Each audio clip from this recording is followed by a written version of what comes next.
Senhoras e senhores, boa tarde. Meu nome é João Doria Neto e é com prazer que damos início a mais um Lead Talks ESG do Lead, Grupo de Líderes Empresariais. Esse é o nossa volta depois do nosso evento do Lead ESG, que foi muito bacana. Essa é a primeira live que a gente faz, até para dar continuação ao que conversamos no evento. Esse é um evento realizado, um Talks realizado em parceria do Lead Sustentabilidade com o Santander. Eu apresento os nossos convidados de hoje para o nosso encontro de hoje.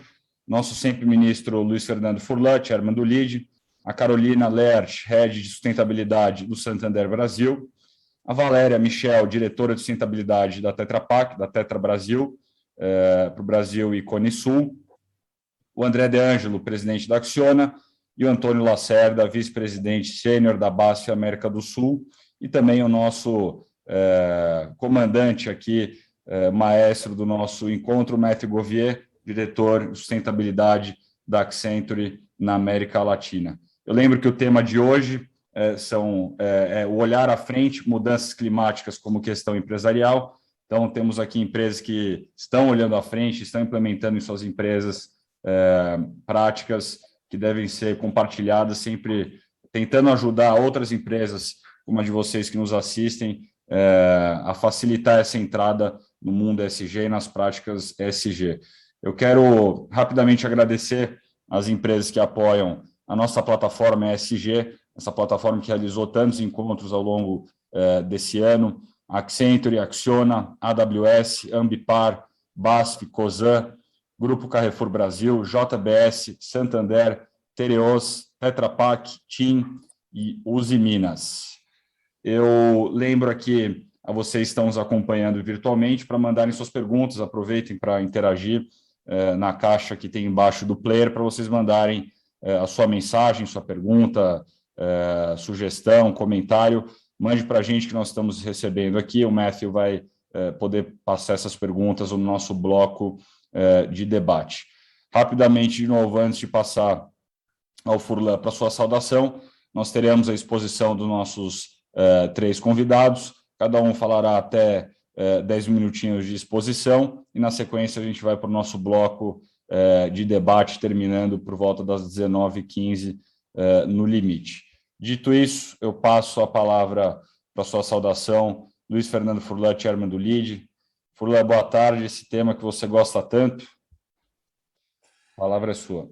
Boa tarde a todos. E nessa semana eu dediquei um bom tempo para assistir à abertura do ano de trabalho das Nações Unidas.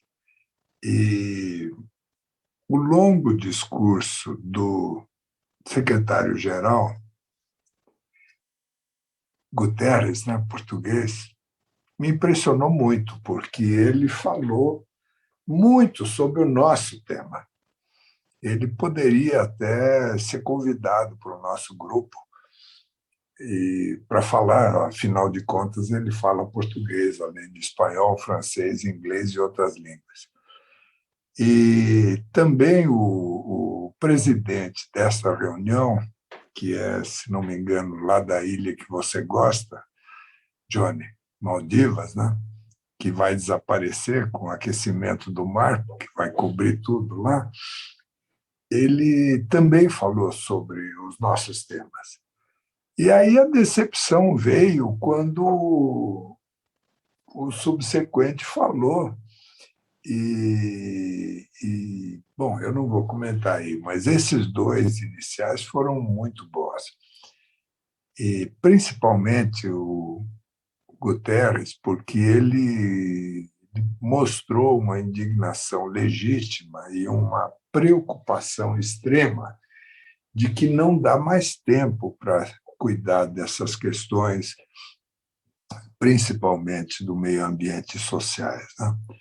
Apontando essa dicotomia das vacinas, né, que estão sobrando em alguns lugares e a população africana não chegou nem em 10% de vacinados. Então, você tem uma situação, né, de total assim, despropósito, né? Que, bom, aquele povo está lá, deixa que eles estejam lá, né?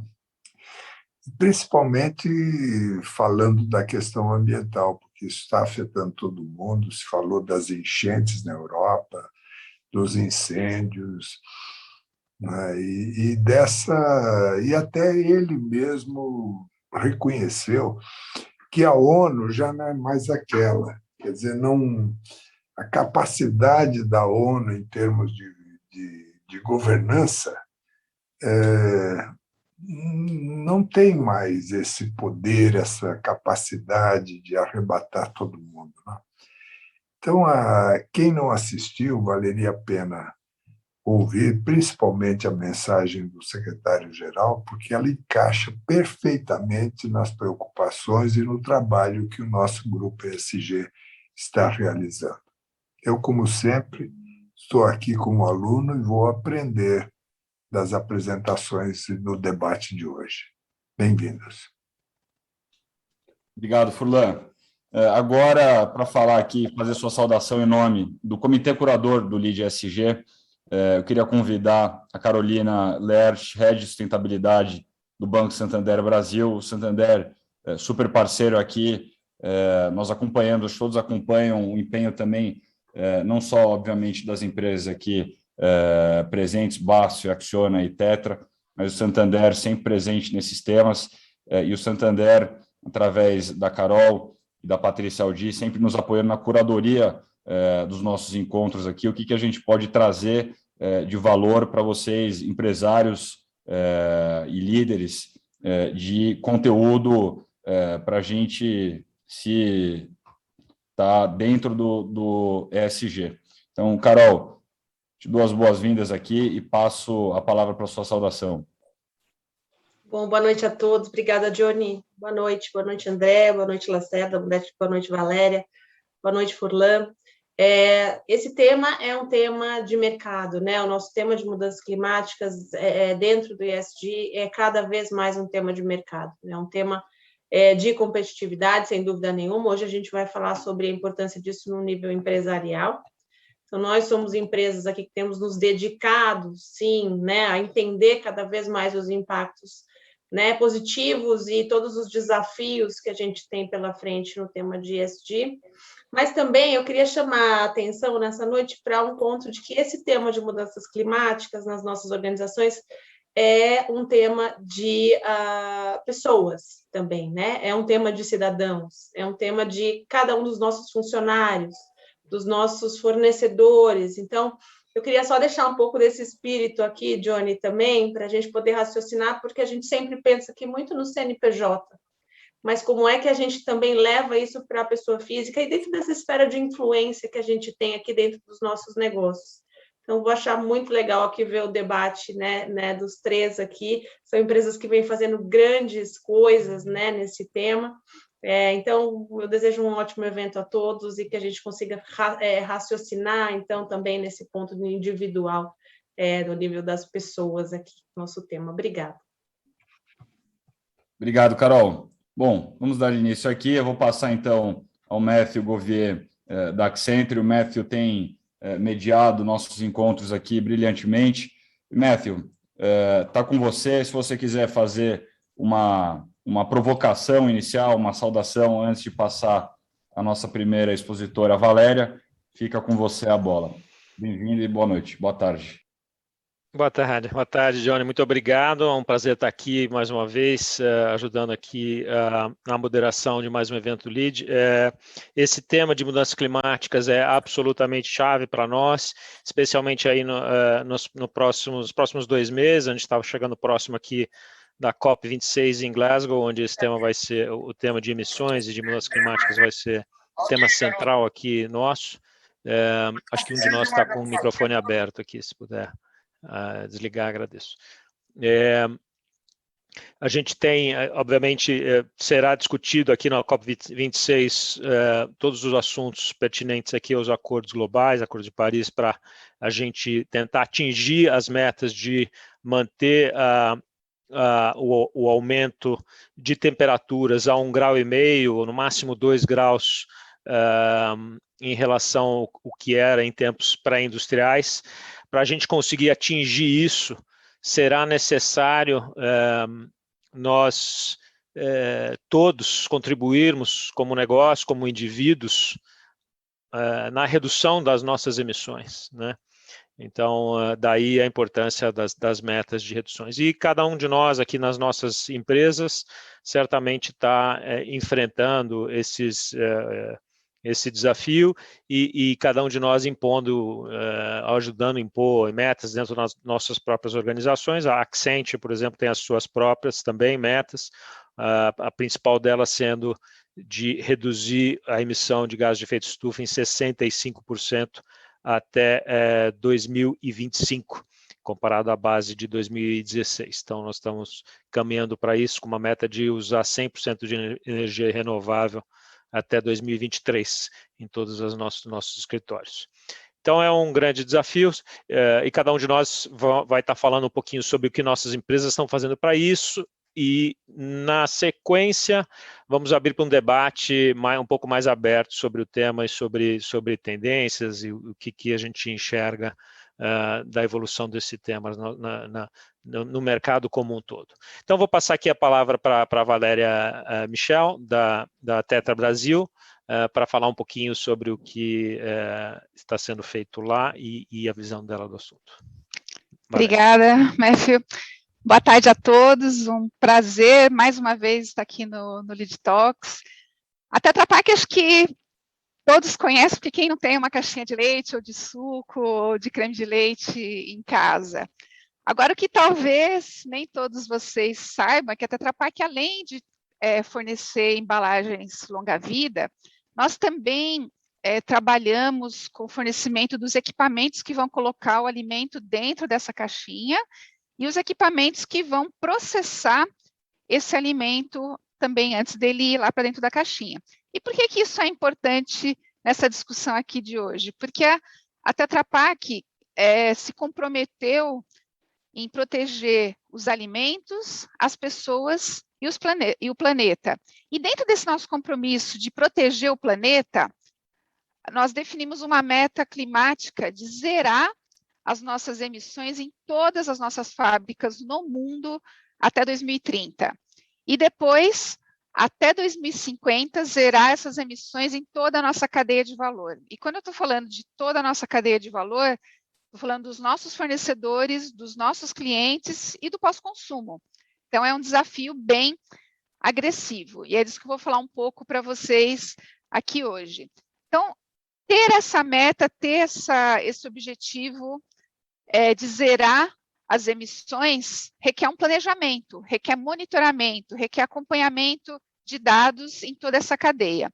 Nas nossas fábricas, aqui no Brasil, por exemplo, nós já utilizamos 100% de energia renovável. Nós temos 2 fábricas aqui no Brasil, em Montemor, no interior de São Paulo, e em Ponta Grossa, no Paraná, e essas fábricas já utilizam 100% de energia renovável. E olhando no mundo, 69% das fábricas da Tetra Pak já utilizam também energia de fonte renovável. E a nossa meta é até 2030 também 100% de energia renovável nas fábricas. Então, a parte das fábricas, a gente começou a trabalhar muitos anos atrás na questão de eficiência energética e já está muito avançado.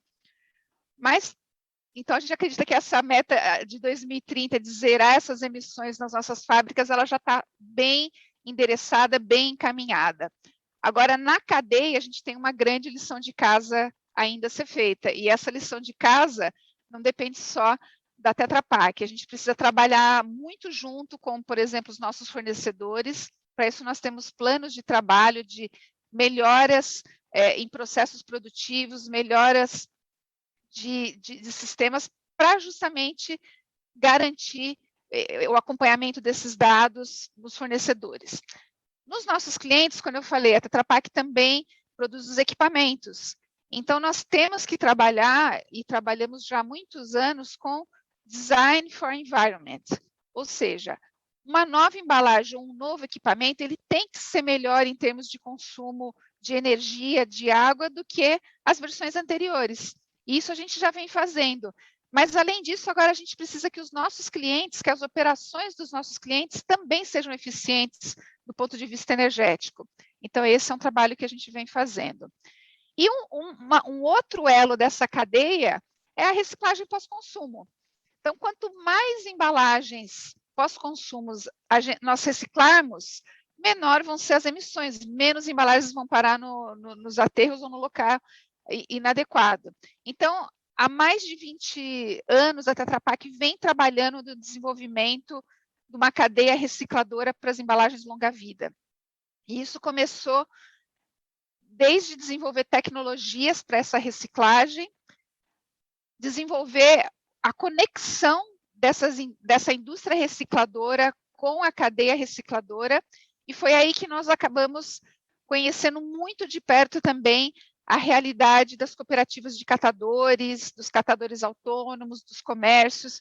Isso nos possibilitou aprender também que assim não adianta só eu querer reciclar mais embalagem, eu tenho que contribuir também para o desenvolvimento dessa cadeia. Se eu não contribuir para esse desenvolvimento, inclusive o desenvolvimento social, melhorar a condição de trabalho desses elos da cadeia que são fundamentais para que a gente chegue na nossa meta, nós não vamos chegar lá. Então, ao longo desses anos, a gente vem trabalhando muito fortemente também com esse aspecto de desenvolvimento das cooperativas para que elas possam crescer. E como resultado, falando de algo, um dado mais concreto de resultado, para vocês terem uma ideia, em termos de emissões de 2010 até 2020, a Tetra Pak globalmente reduziu 70% das emissões nas suas operações. 70%, mesmo com o crescimento que a empresa teve ao longo desses anos. Isso porque a gente, desde lá de 2005, a gente já vinha assumindo compromissos de redução de gases de emissões. E esses compromissos, como eu falei, monitorados, acompanhados nas fábricas, nas plantas, nos processos, para garantir essas reduções. Já chegamos num resultado bem interessante, mas a nossa meta ainda é muito mais agressiva de ampliar tudo isso para a cadeia. E aí também olhando para essa cadeia, como eu falei para vocês, na questão da reciclagem. Todos esses anos de investimento em reciclagem, como resultado concreto de 2015 até 2020, nós dobramos a nossa taxa de reciclagem de 20% em 2015, mais que dobramos, para 43% em 2020. Isso porque agora a gente já está numa etapa onde a gente precisa acelerar a coleta, onde a gente precisa crescer mais rápido. A gente vem numa progressão muito positiva, mas mesmo os 43%, que já é um número muito positivo, ainda é pouco. A gente quer muito mais que isso. E, para isso, a gente vem trabalhando com os consumidores, com a sociedade, porque, como eu falei lá no início, esse é um trabalho colaborativo, é um trabalho conjunto, onde uma empresa sozinha, ela não vai conseguir causar o mesmo impacto do que várias empresas juntas ou do que essas empresas em parceria com fornecedores, com clientes e com a sociedade. Então, é nisso que nós acreditamos e é nisso que nós temos trabalhado ao longo dos anos, buscando resultados concretos que a gente possa reportar para a sociedade e mostrar que quando você está comprando o leite numa caixinha da Tetra Pak, você pode ficar tranquilo, que o papel que foi naquela embalagem, ele veio de uma floresta responsável, que toda a cadeia foi olhada do ponto de vista de emissões, que os equipamentos que processaram essa embalagem também estão sendo olhados, tudo para quê? Para que a gente promova uma economia circular baixa em carbono. Essa é a estratégia da Tetra Pak para a sustentabilidade e é nisso que a gente vem trabalhando fortemente nos últimos 20 anos e vamos continuar por mais muitos anos para conseguir entregar ainda mais resultados para a sociedade. Acho que é isso, Matthew. Valéria, obrigado. Matthew, já vou passar a você, só fazer um lembrete rápido aqui a vocês que estão nos acompanhando. Mande sua pergunta, aproveite a oportunidade para perguntar para a Valéria, para o André, para o Lacerda ou para o próprio Matthew a sua pergunta, observação. Aproveita a oportunidade na caixinha embaixo do player que nós estamos recebendo aqui, vamos ler na hora do nosso debate. Valéria, obrigado, e Matthew, para você. Obrigado, Johnny. Valéria, muito obrigado aí pela sua exposição. Acho que a gente escutou pontos bastante interessantes, né, sobre a importância de ter metas, sobre a importância de parcerias na cadeia, né, sobre a importância de ter uma visão integrada na cadeia para a gente, né, que acho que é a nossa lição de casa de todos nós, né, nos próximos anos, né, olhar emissões de escopo 3 e impactos de forma geral, né, na cadeia como um todo, né, e esse conceito bacana de economia circular de baixo carbono que vocês têm na Tetra Pak. Muito interessante. Eu vou passar aqui a palavra para o próximo expositor, que é o André De Angelo, presidente da Acciona, para falar um pouquinho sobre o que a Acciona está fazendo também lá na empresa deles. Obrigado. André, você pode, por favor. Bom, primeiro, boa noite a todos aqui, né, aos meus colegas aí que estão participando e ao público que está nos acompanhando, né. É sempre um prazer poder estar participando do Lead Talks, e em especial para falar de um assunto que é ESG, né, mudanças climáticas, que nunca esteve tão importante, né, e na agenda de todas as empresas, né, empresas, governos, né. O ministro Furlan, na abertura aí do nosso evento, comentou, né, do longo discurso, né, do presidente da ONU, né, muito focado nessa questão ambiental, nessa crise que nós estamos vivendo, né, então, e no âmbito empresarial não podia ser diferente, né. Eu acho que todas as empresas hoje que têm uma responsabilidade, né, que prestam serviço, têm responsabilidade, devem estar pensando nisso, né, e em como exercer suas atividades, sempre pensando com um menor impacto ao meio ambiente, né? E aí vem com o nosso tema de hoje, né? Olhar à frente, mudanças climáticas como questão empresarial. E eu tenho o privilégio de estar liderando um grupo empresarial espanhol, que é a Acciona, aqui no Brasil, né? Que já atua com esses princípios há muitos anos, né? O grupo Acciona, já desde 2016, é carbono zero, né? Então, nós vemos aí, acompanhamos várias empresas com metas de ser, né, net zero daqui a alguns tempos, e o nosso grupo já, desde 2016, já atua dessa forma, né? Sempre, é claro que também a atividade ao qual nós exercemos, né, ajuda muito, né, com essa visão, que principalmente de energia renovável, geração de energia renovável e soluções de infraestrutura, né? E como eu estava comentando, né, já há muito tempo, porque a empresa, além de monitorar, ter a vontade de colocar em prática isso, né, ela tem que adotar alguns princípios, e eu vou falar um pouquinho dos princípios nossos, que da Acciona, né, que é o que norteia todas as nossas atividades, né? Como eu comentei, a parte de energia renovável, nós sempre buscamos, hoje o grupo opera mais de 11 gigas, tem mais de 11 gigas instalados, 100% renovável, principalmente eólica, solar, biomassa, né? Nós sempre trabalhamos desenvolvendo tecnologias para a questão da eficiência energética, vários projetos nessa linha, investimento pesado em tecnologia, né?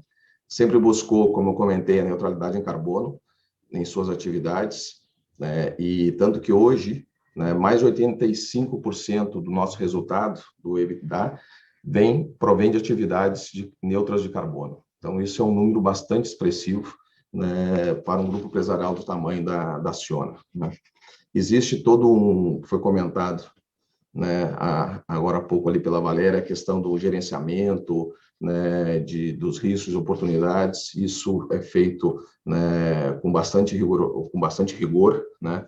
Existe uma colaboração, que também foi comentado pela Valéria, né, com fornecedores, colaboração com outras empresas, sempre buscando, né, melhorar essa questão de minimizar as emissões do serviço que a gente tem realizado, né? E também um trabalho muito forte de conscientização, né? Conscientização né, principalmente dos nossos colaboradores, das pessoas que trabalham com a gente e do nosso entorno, né, onde nós estamos, as empresas sócias, as empresas parceiras, fornecedores. Investimos muito em treinamento, né, de conscientização nesse sentido, né, e fundamental, transparência, né, os números abertos, todas as atividades e os resultados provenientes das atividades também super transparentes, né? A qualquer momento as pessoas podem aceder a esses números, né? E que para nós é um orgulho muito grande poder estar mostrando isso, né? E é claro que isso vem de planos, né? Que também foi colocado antes, a questão porque o discurso ele é muito bacana, né? Mas se tu não colocas no papel, define um plano com metas e persegue essas metas, de nada serve, né? Então, já nós estamos houve primeiro um plano de desenvolvimento de sustentabilidade de 2016 a 2020, que foi 100% atingido suas metas, e agora, né, nós temos um outro plano que é até 2025, né?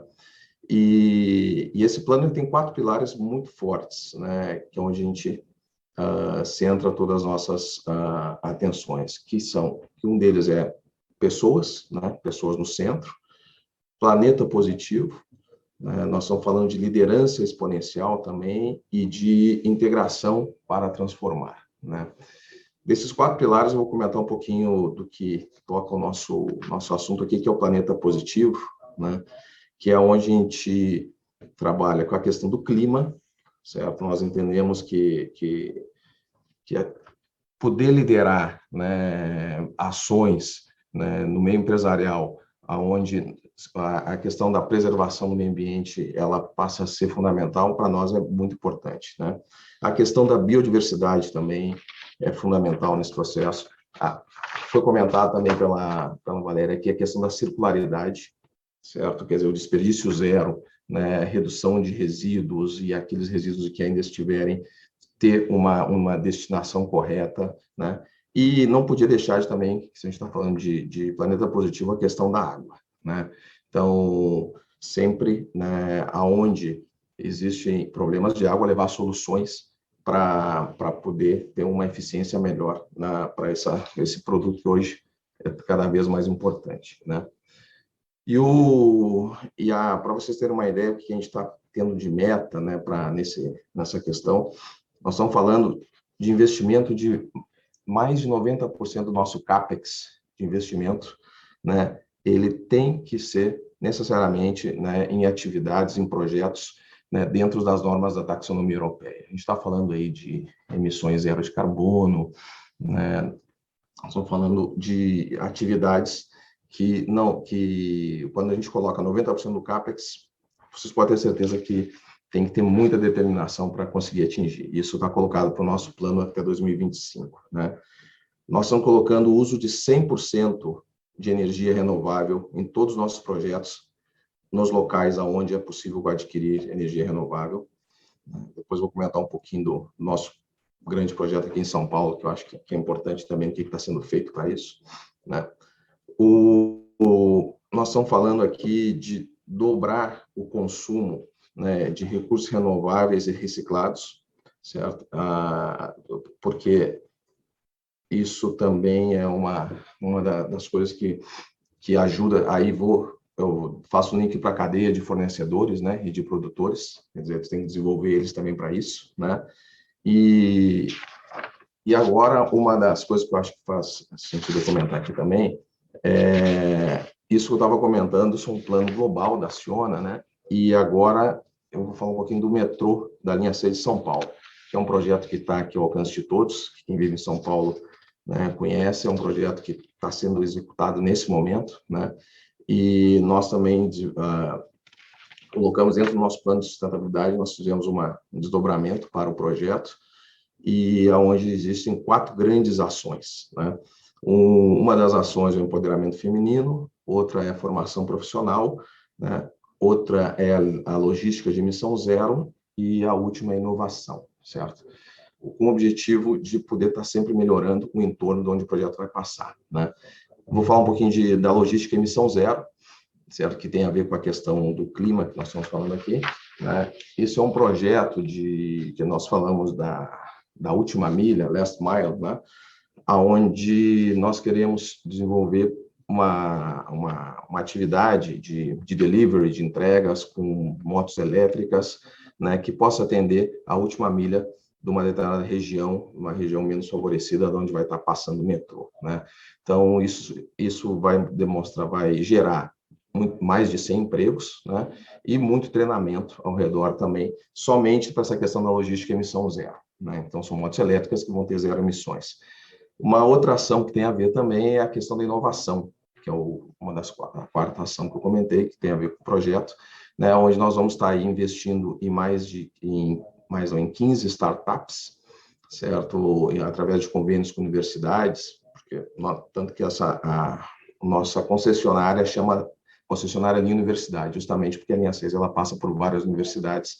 Então, nós vamos estar já estamos iniciando convênios com as universidades e vamos desenvolver programas para 15 startups, buscando, né, soluções para infraestrutura com energia renovável, né, e sempre associada à sustentabilidade.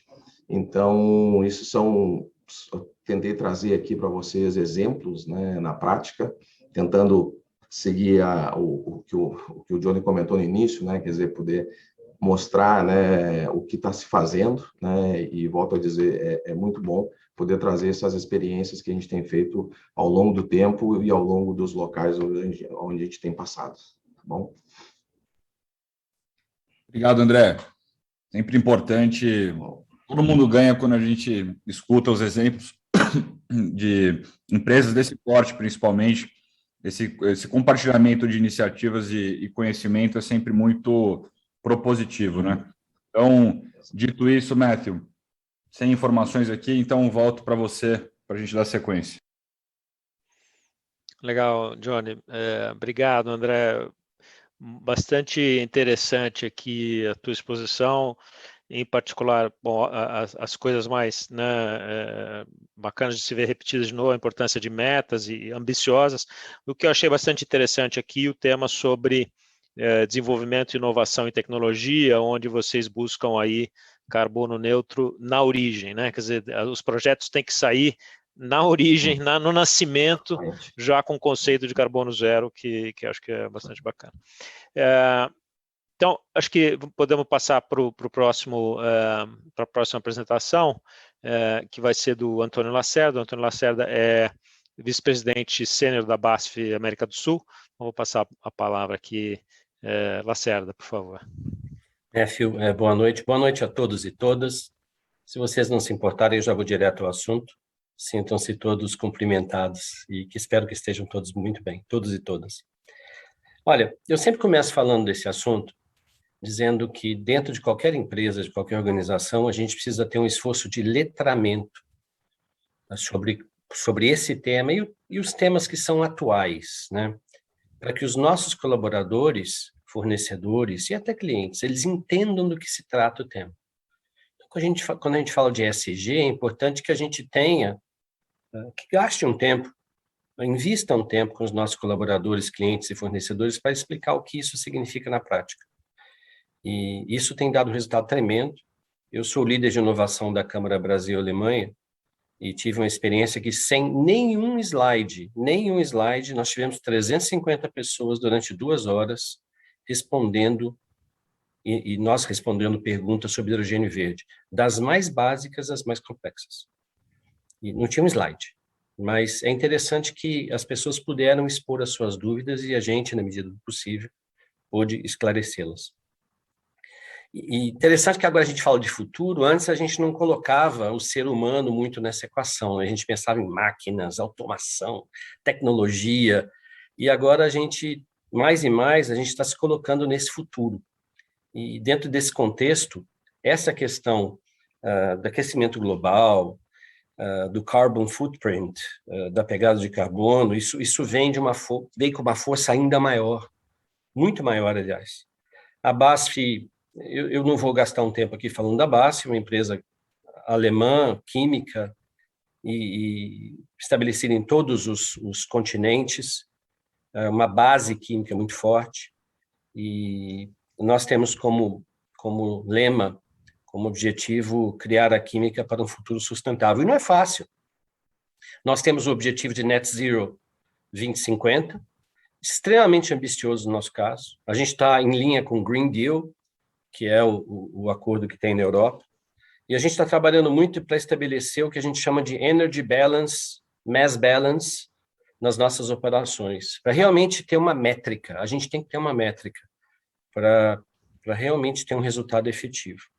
E temos um grande esforço chamado Energy Transformation, e esse esforço, e olha, a BASF, a gente já tem aproximadamente, globalmente falando, 70% da energia que a gente consome já é considerada verde. 70%. Entenda que dentro de um processo químico existem várias fábricas que geram energia e sustentam outras fábricas. É um conceito de tecnologia e de produção integrado, em alemão Verbund, que são fábricas integradas. Aqui no Brasil, a gente tem uma fábrica na Bahia que ela é integrada, ela gera vapor, e acaba sustentando energeticamente as outras fábricas, e a gente até vende energia, vende vapor lá em Camaçari. Então, a primeira coisa que a gente está trabalhando muito grande é no estabelecimento de fornecimento para Green Energy. Green Energy. E a gente agora, na Alemanha, fez um investimento de 300 milhões de euros numa fazenda eólica. Na verdade, foi no norte, no Mar do Norte, foi na Holanda, uma fazenda, numa empresa chamada Vattenfall. E a gente fez esse investimento e a gente olha, vai gerar 1,2 giga de energia, 1,2 giga. Então, e depois eu vou dar uma dimensão do que é esse 1,2 giga aqui, por isso que eu estou falando até. Então, a gente está, esse processo de Energy Transformation, a gente quer realmente tirar das nossas fábricas a energia proveniente de combustíveis fósseis e substituir por energia verde, mas energia verde de fato, tá? A gente está fazendo escolhas em termos de portfólio também, porque não adianta, tem alguns produtos que a tecnologia atual, esse produto, ele gera muito carbono. Então, a gente tem que mitigar o efeito da geração de carbono, ou a gente vai ter que trocar tecnologia, ou até descontinuar esse produto. Então, são escolhas importantes e elas serão tomadas, já estão sendo tomadas até 2050. Então, escolhas de portfólio. Os novos projetos, já foi falado aqui, todo e qualquer novo projeto, ele tem que ser neutro em carbono, carbon neutral. Isso é extremamente importante. Nas operações atuais, a gente tem um programa muito grande de Operational Excellence para reduzir as emissões de carbono. E a gente tenta trazer isso tanto para fornecedores quanto para clientes, né? Um esforço que a gente está fazendo muito grande é na linha de reciclagem, na economia circular. A gente está trabalhando muito forte na energia, na reciclagem mecânica e na reciclagem química. Reciclagem mecânica, já foi até falado aqui, a Valéria está muito ativa, até a Trapac nesse tema, e a reciclagem química, que é pegar resíduos plásticos, resíduos em geral, e através de um processo químico, gerar um óleo de pirólise, que se chama, que serve de matéria-prima para os crackers, para as refinarias, né?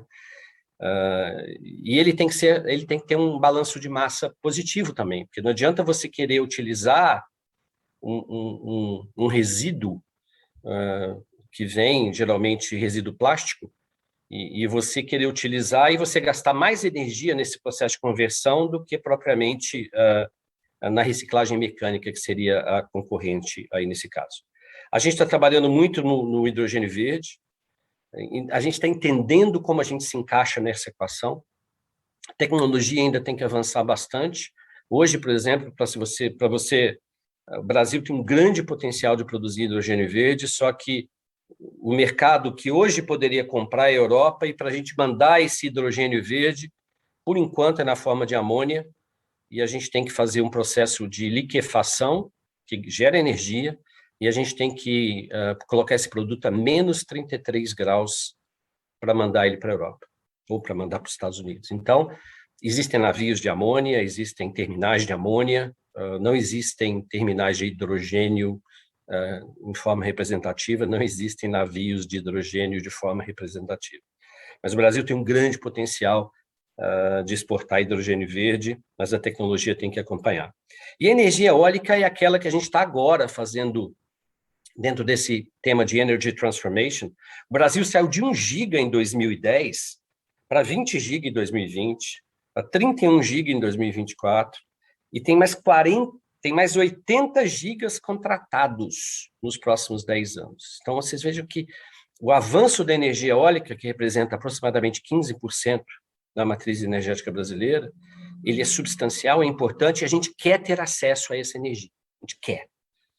Essa energia ela vai ser altamente buscada. E a gente acredita até a energia hidrelétrica, e vejam, a barragem hoje é uma grande bateria. Pensem numa grande bateria com água, é a bateria hoje, porque a água ela gera energia, só que hoje esse recurso é escasso, especialmente nos períodos de inverno, mas esse recurso vai continuar sendo muito escasso, e a gente tem que ter um processo de energy transformation na matriz energética brasileira também, porque a gente depende hoje de 60% das hidrelétricas, e esse é um recurso, a água é um recurso que já está escasso hoje e vai se tornar ainda mais escasso, e aqui é uma concorrência com a própria população, né?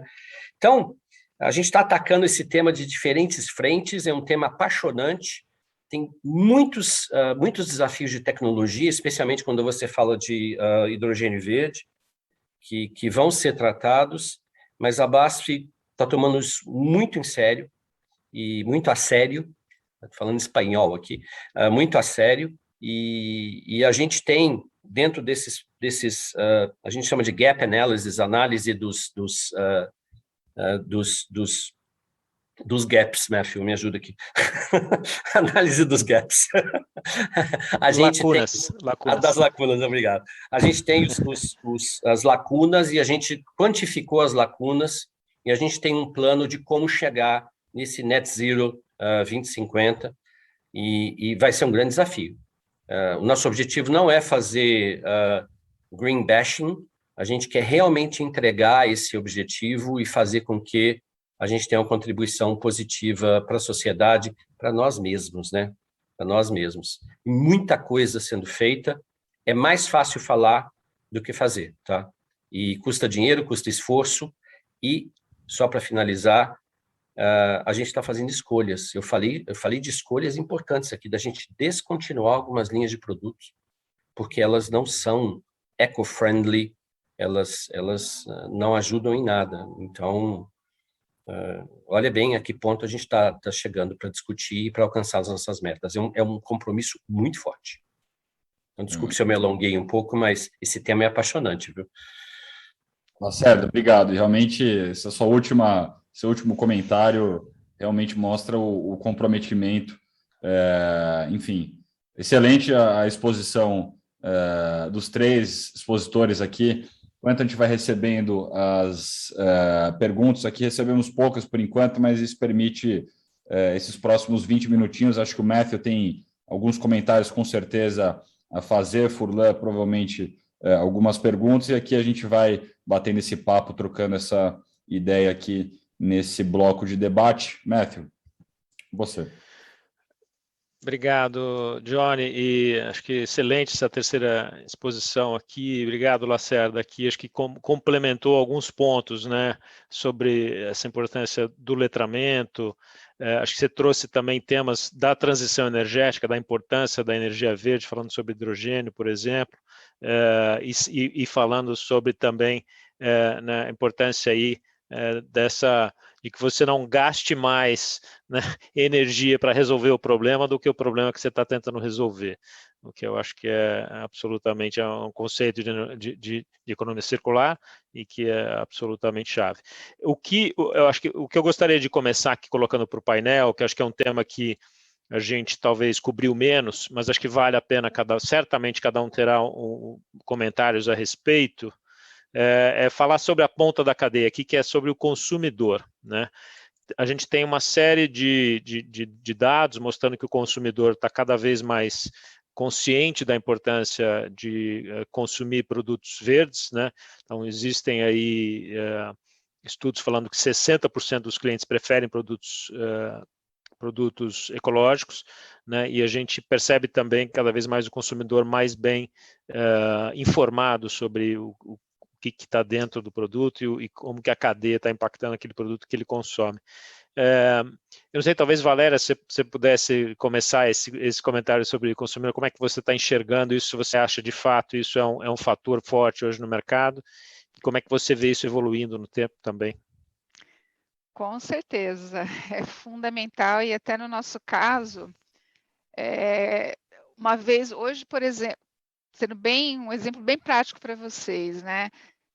Hoje, tecnologia para reciclar as nossas embalagens não é um desafio. Nossa embalagem é totalmente reciclável e tem tecnologia e cadeia disponível no Brasil. Cadeia recicladora existe também. O que está faltando, então? Falta infraestrutura de coleta nos municípios e falta conscientização do consumidor. Isso a gente também faz várias pesquisas para entender essas tendências. E hoje não adianta você ter a cadeia, ter o reciclador, se a população em casa não faz a parte dela, na coleta seletiva, por exemplo. Mas não é só para a coleta seletiva. O consumidor ele tem um poder, assim como o Lacerda falou das escolhas que as empresas fazem, né, e precisam fazer para acompanhar todo esse movimento, o consumidor também, ele tem o poder de escolha no momento da compra.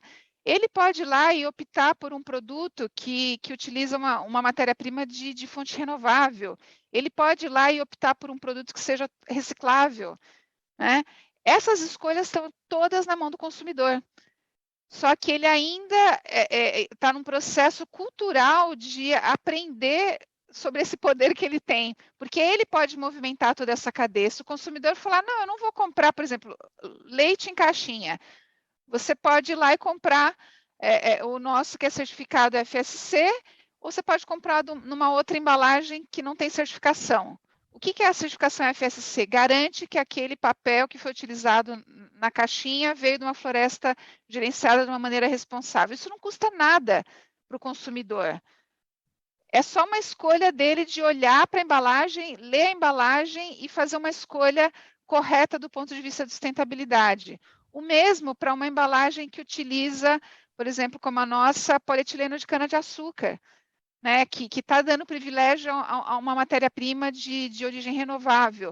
Então, são escolhas que não são tão complexas, mas a gente ainda tem um trabalho gigante de informar o consumidor sobre tudo isso, para que ele saiba fazer essas escolhas e para que ele faça a diferença, porque quando ele começar a demandar, ele vai demandar para o varejo vai demandar para as empresas, e as empresas, isso movimenta toda uma roda. Então, eu acho que o consumidor ele é fundamental nessa cadeia e é onde a gente vem trabalhando fortemente nos últimos 5 anos em campanhas, de como mudar essa atitude do consumidor. Porque preocupado ele está e aparece todas as pesquisas. Estou preocupado com as mudanças climáticas, com o meio ambiente, com tudo. Agora, você faz coleta seletiva? Metade só que faz. Você faz escolhas conscientes no momento da compra? Não, depende, só se for mais barato. Então, a gente precisa mudar essa cultura e é um trabalho gigante e que precisa ser feito de maneira conjunta também. André, Lacerda, vocês querem comentar também sobre esse tema do consumidor? Eu posso trazer alguns números, tá? Empresa alemã, apesar de eu não ser alemão, mas eu trabalho muito com os números aqui. O Brasil produz 7 milhões de toneladas de plástico, dos quais 30% vão para embalagens, né? 2 milhões de toneladas arredondando. Números redondos. E pouco disso é reciclado, muito pouco. E à medida que a gente estabelece um mecanismo de seleta, de reciclagem, seja química ou mecânica, a gente tira carbono da cadeia como um todo, porque a gente deixa de produzir matérias-primas virgens para utilizar matérias-primas que são recicladas. Isso tem um apelo muito grande com os clientes. Só que clientes são mais sensíveis a essa questão eles estão em alguns segmentos hoje, tá? Hoje, no segmento de cosméticos, os clientes são mais sensíveis a esse tema. Hoje, no segmento de alimentos, nem tão sensíveis ainda, porque justamente como a Valéria disse, eles não sabem como escolher e qual seria a melhor escolha, tá? Então, eu acho que a gente tem um papel muito grande como indústria, como associações, para fazer novamente esse letramento, para fazer com que o cliente faça as melhores escolhas. Um leite de caixinha Tetra Pak ou um leite que está embalado numa embalagem plástica. Qual que é a melhor escolha? O que é melhor? O que é mais reciclável? O que vai causar o menor impacto? O que causou o menor impacto e o que vai causar o menor impacto? Lembra? Eu sempre olho o mass balance na cadeia. Eu volto a repetir, não adianta você gastar mais energia para resolver o problema do que você trabalhar as alternativas, né? E eu acredito muito, só para complementar, que o que vai ajudar muito isso, inclusive do ponto de vista do consumidor, tá? É no momento que a gente tiver a precificação dos créditos de carbono. No momento que você valoriza essa cadeia, como acontece hoje com alumínio, com alguns tipos de plástico, com papelão, no momento que você monetiza isso aí, você cria um ciclo virtuoso que vai chegar no consumidor e vai chegar em todas os elos da cadeia. Para mim, isso é absolutamente chave, é um gatilho, é um trigger dessa coisa deslanchar. Tem oportunidades 1000 aí para certificar os créditos, para fazer trading dos créditos de carbono, para gerar os créditos de carbono. Tem uma nova economia dos créditos de carbono que vai existir, vai ser criada, ela ainda é incipiente. Isso vai fazer com que toda essa equação que a gente está falando aqui, ela tome uma outra dimensão e uma outra importância, e o consumidor e toda a cadeia vai estar muito mais consciente a respeito desse tema. Desculpe, eu puxei um pouquinho, mas eu acho que uma coisa tem a ver com a outra, viu, Matthew? Perfeito, Lacerda, obrigado, excelente. André, você quer fazer algum comentário ou parto aqui para a próxima pergunta? Não, eu comento, sim, rapidamente. O meu setor, né, não é, né, bens de consumo, mas eu troco o consumidor pelo meu cliente, né? Então, e a experiência que a gente tem é que hoje, principalmente o cliente privado, ele cada vez mais exige, né, que as empresas que possam estar trabalhando para ele tenham essas políticas de ESG comprovadas, implementadas, né? E também, e principalmente a questão associada às medidas que a empresa realiza, né, pensando na questão do minimizando o impacto ao meio ambiente. Então, isso já é uma realidade, né? Os clientes te exigem isso, né? E os bancos também, para financiar seus projetos, também te exigem isso, né? E sempre com um benefício maior quando comparado a empresas, um financiamento a empresas que não têm esse tipo de política implementada, né, na prática. Então, né, eu mudei, não é a exigência do consumidor, mas sim do cliente, né? Então, queria só trazer essa experiência que isso hoje já é uma realidade. Perfeito. Eu tenho uma pergunta para a Valéria, posso? Claro. Por favor, Furlan. Valéria, você tem aqui uma coletadora de caixinhas Tetra Pak aqui em Alphaville. Ela, por acaso, mora aqui na minha casa. E é minha sócia há quase 50 anos já. E ela capta para uma ONG chamada Formiguinhas. Não sei se você já ouviu falar.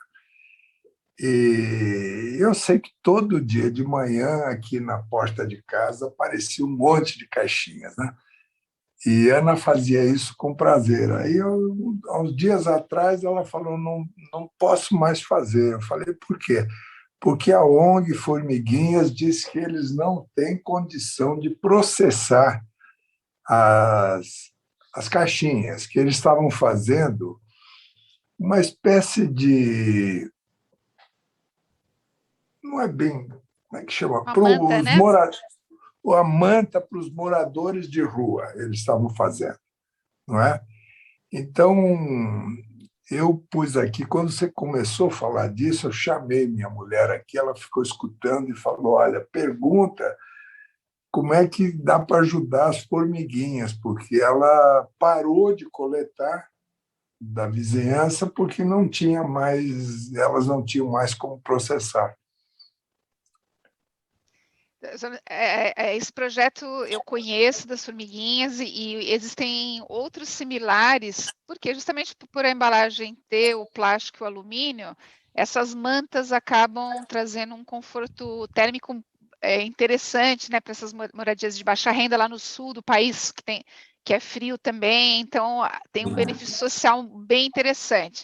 E o pessoal nos procura muito, né, para ajudar com embalagens, né, se a gente tem embalagem, só que a Tetra Pak não tem a embalagem, né, a Tetra Pak produz a embalagem para os nossos clientes, né, e tudo que o que sobra vai de resíduo das nossas fábricas, por uma governança nossa interna, tem que ser descaracterizado para preservar a marca dos clientes, né?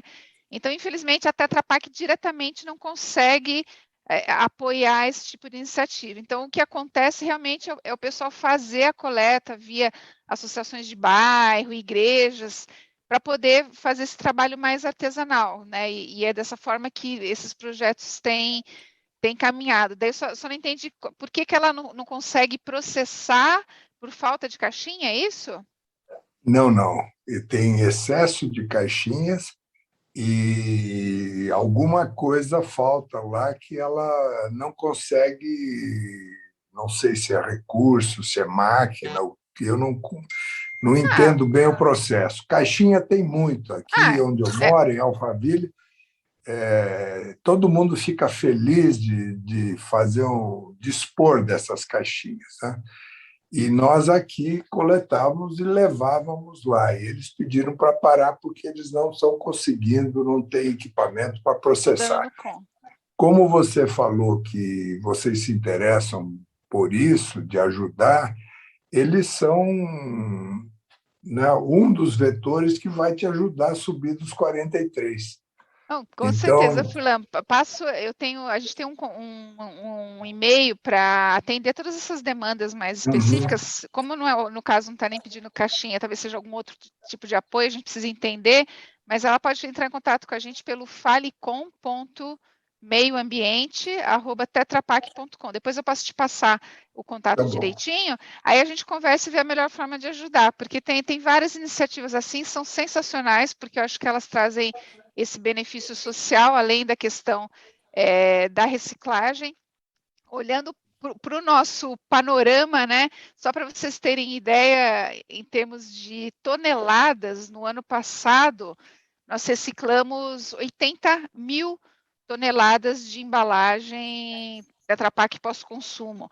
Então, é muita caixinha. Então, essas iniciativas são positivas, mas a gente precisa de coisas com muita escala, né? Então, a gente precisa da população realmente ativa e participando da coleta, porque tem ainda muita caixinha indo parar no lugar errado. Então, mas toda iniciativa, ela é bem-vinda e falando com a gente dá um apoio, Furlan. Ok, obrigado. Excelente, Valéria, obrigado, ministro Furlan, pela pergunta. E, indo para o próximo tema aqui, nós temos inclusive uma pergunta aqui do público, e antes de fazer, queria fazer aqui um comentário sobre, fazendo um gancho com o que o Lacerda falou da importância da precificação do carbono, né? Nós temos aí muitas oportunidades aí nesse sentido. Agora, a gente também tem, para poder chegar num mercado onde a gente precifique o carbono, né, a gente precisa também de uma solução regulatória que ou restrinja, né, um cap and trade, né, que restringe as emissões das empresas, né, a um teto, né, ou impostos sobre emissões, porque sem esse tipo de solução regulatória, o custo de poluir acaba sendo baixo, né? E aí o carbono acaba tendo um preço baixo. Então, isso, acho que esse é o contexto para entrar na pergunta aqui que nós recebemos do Adriano Stringini, da Sabesp, que faz a seguinte pergunta aqui para o painel. Sobre a precificação do carbono bem explorada nas falas, vocês acreditam que um mercado nacional ou regional no Brasil deve ser implementado após as definições da COP26 em Glasgow? Não sei se tem alguém aí do painel que queira comentar. Eu posso começar.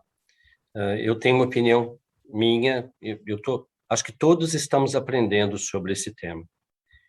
Eu vejo os créditos de carbono sendo precificados como hoje nós temos a precificação da soja, do milho, da prata, do ouro, vai ser uma commodity.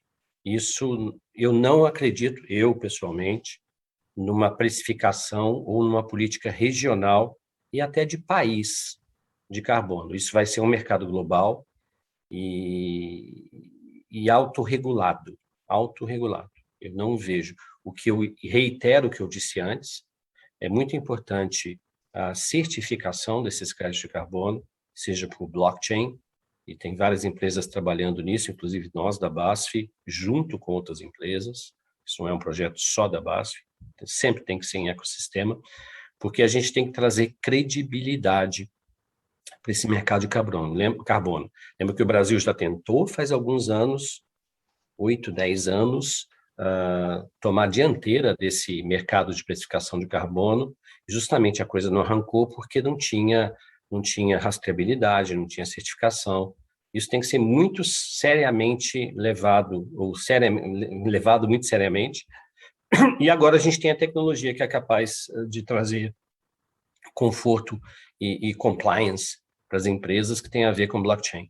Então, respondendo à pergunta, eu acredito que não vai ser algo regional, não. É um roller coaster, vem em cima, vai passar por cima da gente, é global. Minha opinião. Valéria ou André, vocês querem comentar sobre esse tema? Eu concordo com o Lacerda, é global e vai vir com tudo. Acho que toda a discussão que está sobre esse tema não é um caminho sem volta, e é o futuro mesmo, não tem muito que esperar e se preparar para isso. A rastreabilidade eu concordo que é fundamental, porque é o que, não só nessa questão dos créditos de carbono, mas tudo que é relacionado a créditos de reciclagem, a gente vem falando de rastreabilidade, é o que dá credibilidade. E hoje tem a tecnologia, mas o que faltam são a estruturação dessas cadeias. Eu acho que é para isso que a gente vai estar caminhando. Eu só André, trago você aqui, quer comentar? Claro, eu não lembro o nome da empresa, Márcio, que um último evento que nós fizemos, que foi de dia inteiro, né, que trouxe exemplos que era associado à questão de produção de etanol, certo? Que justamente abordava muito essa questão do crédito de carbono, né? E ele comentou também que ainda é muito primário, né? E eu concordo com os nossos dois colegas aqui, mas e agrego algo mais. Eu acho que mesmo que seja uma política global, vai ter, já se iniciou isso, mas tem que ter uma normatização, né, para a região. Eu entendo que isso, né, tem que ter legislação aplicada, porque a confiabilidade é o que vai valer, né? Então, a rastreabilidade é o que vai valer. Então, se nós não tivermos isso, né, bem regulamentados, né, a chance de não ter sucesso é grande, né? Perfeito. Oferecendo aqui um comentário pessoal da minha parte. Alguém queria comentar? Só para falar de rastreabilidade, eu estou rastreando um sotaque gaúcho que acabou de falar. É isso mesmo? É isso mesmo, Bruno. Gaúcho de Porto Alegre. Né? Está vendo, André? A rastreabilidade é isso. Muito bom. Excelente. Eu acho que certamente rastreabilidade e medição são temas que sem isso a gente não consegue saber fatos e dados, né? E a gente ficar criando regulamentos e metas sem fatos e dados é impossível. Do ponto de vista de regulação, eu acredito que a solução, minha visão, seria um misto, tá, de soluções globais com soluções locais e regionais, pela importância das regulações locais na definição aí de metas ou máximos, né, limites de emissões, e também na questão de impostos. Isso pode vir a ser solução aí a médio prazo, mas saberemos mais depois da COP26, certamente. Mas, Matthew, só 2 segundinhos. Na Europa já se fala do EPR, né, que é Extended Producer Responsibility, que é uma cobrança por embalagem para viabilizar todo esse sistema de certificação de rastreabilidade. Isso vai vir. Isso eu tenho quase certeza que vai ser contagioso. Desculpe o termo. Sim, concordo. EPR vai ser bastante importante. O tema final, talvez temos tempo para mais uma pergunta aqui, né, dado o tempo, que eu queria fazer para o grupo, é que, assim, nós estamos aqui, obviamente, representando nossas empresas, mas também como indivíduos, e eu queria, talvez, um comentário final sobre a importância que as empresas têm nesse processo de resolver ou de achar soluções para esses problemas que a gente tem no mundo hoje. Como é que o grupo vê, e a gente vê hoje, por exemplo, o United Nations Global Compact, dando um exemplo, né, com papel cada vez mais importante nas discussões globais que vão acontecer, na COP26.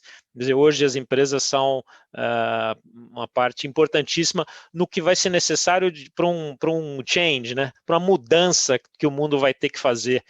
E as empresas têm uma capacidade de fazer a mudança acontecer também muito forte, né? Queria talvez que nos comentários finais o grupo falasse um pouco sobre o papel das empresas nessa mudança que a gente tem cultural no mundo inteiro.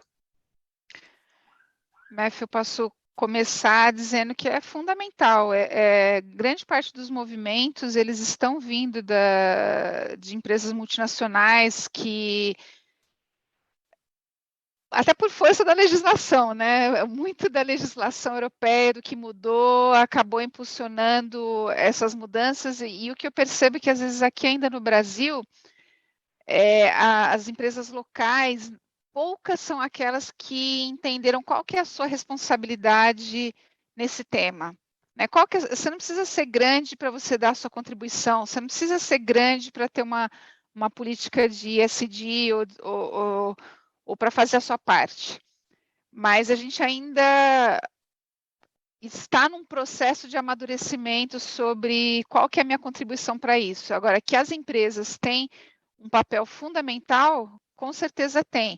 E aqui no caso do Brasil, olhando para a questão, por exemplo, dos resíduos, onde a gente tem uma lei de responsabilidade compartilhada, que é uma lei inovadora, diferente e difícil. Por quê? Porque ela fala não só da empresa, ela fala de você trabalhar empresa, governo, sociedade, todo mundo junto para tentar ter um resultado ainda mais efetivo. E eu acredito bastante nisso, na colaboração, que só as empresas sozinhas, elas vão ter um resultado, elas vão ter seu impacto, mas elas, junto com o governo e com a sociedade, eu acho que a gente pode ter um resultado ainda maior em qualquer que seja o tema, mudanças climáticas, gestão de resíduos, tudo isso eu acho que é possível se a gente unir esforços e formar essas coalizões indo para a mesma direção.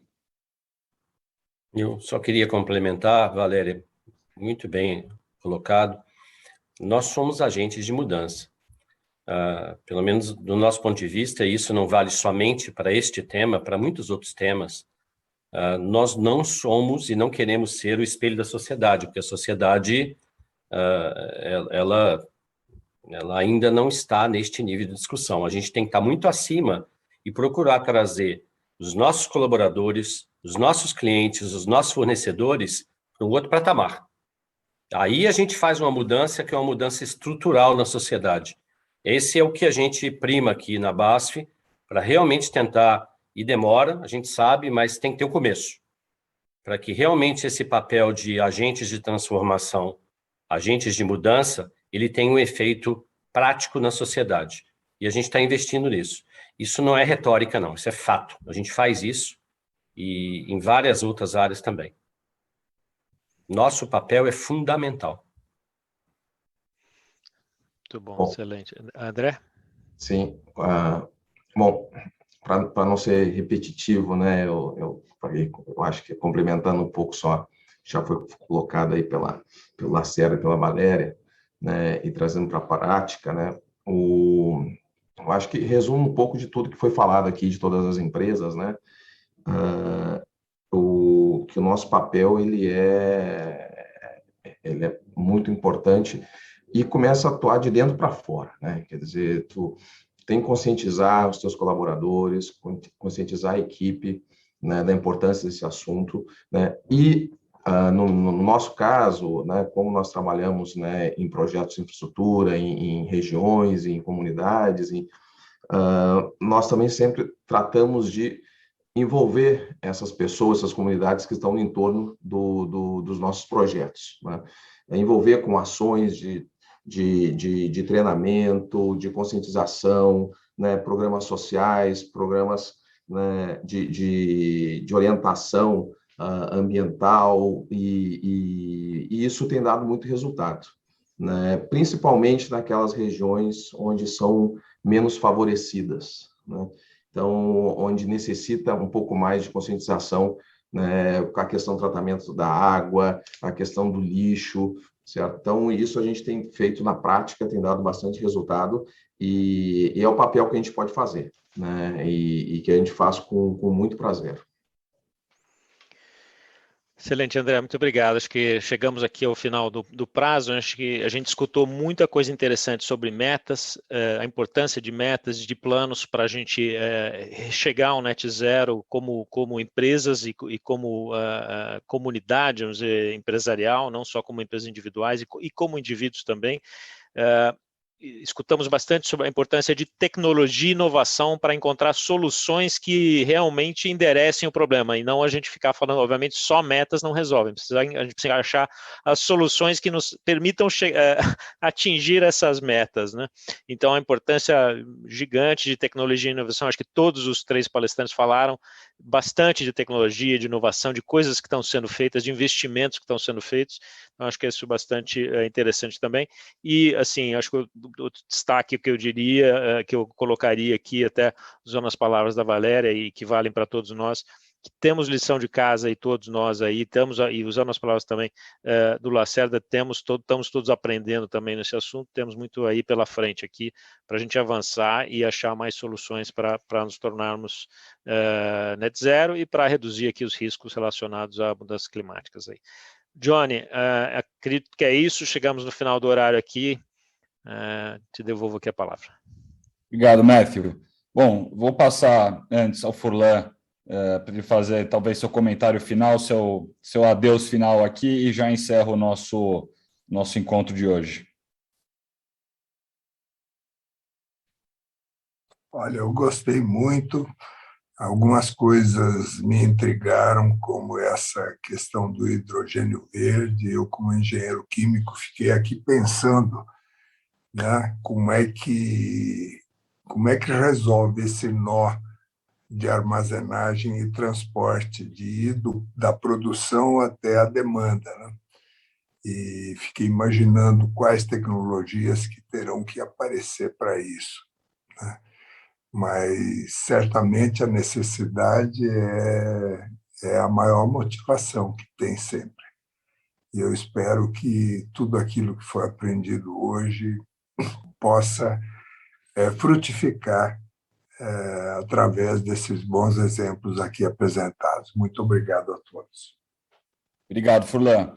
E eu deixo aqui, em nome de todo o LEAD e a todos que estão nos acompanhando, agradecimento a você, Valéria, diretora de sustentabilidade da Tetra Pak no Brasil, o André De Angelo, presidente da Acciona, Lacerda, vice-presidente da BASF América do Sul, e, claro, ao Matthew Gouveia, diretor de sustentabilidade da Accenture, e nosso sempre ministro Furlan. Vocês que nos acompanharam, obrigado pela audiência, e eu tenho que sempre reforçar esse agradecimento às empresas que participam aqui da plataforma ESG, que são apoiadoras dessa iniciativa: Accenture, Acciona, AWS, Ambipar, BASF, Cosan, Carrefour, JBS, Santander, Tereos, Tetra Pak, TIM, e Minas. Eu reforço porque mostra o comprometimento de pequenos encontros como esse, que a gente vai compartilhando conteúdo e conhecimento e boas iniciativas, a iniciativas maiores que realizamos ao longo do ano. Eu acho que esse é um bom caminho para a gente avançar nesse tema e garantir tudo isso que acho que as empresas estão comprometidas. E mais do que isso, motivar as outras, não só empresas como pessoas também, a se comprometerem. Então, muito obrigado mais uma vez a vocês que deram um pouquinho do seu tempo aqui para a gente. Matthew, Furlan, e a todos vocês, uma boa noite. Nos vemos na nossa próxima oportunidade, nosso próximo encontro aqui do Lead Talks. Um abraço. Tchau, tchau. Um abraço a todos Boa também. noite a todos. Obrigado, boa noite a todos. Prazer.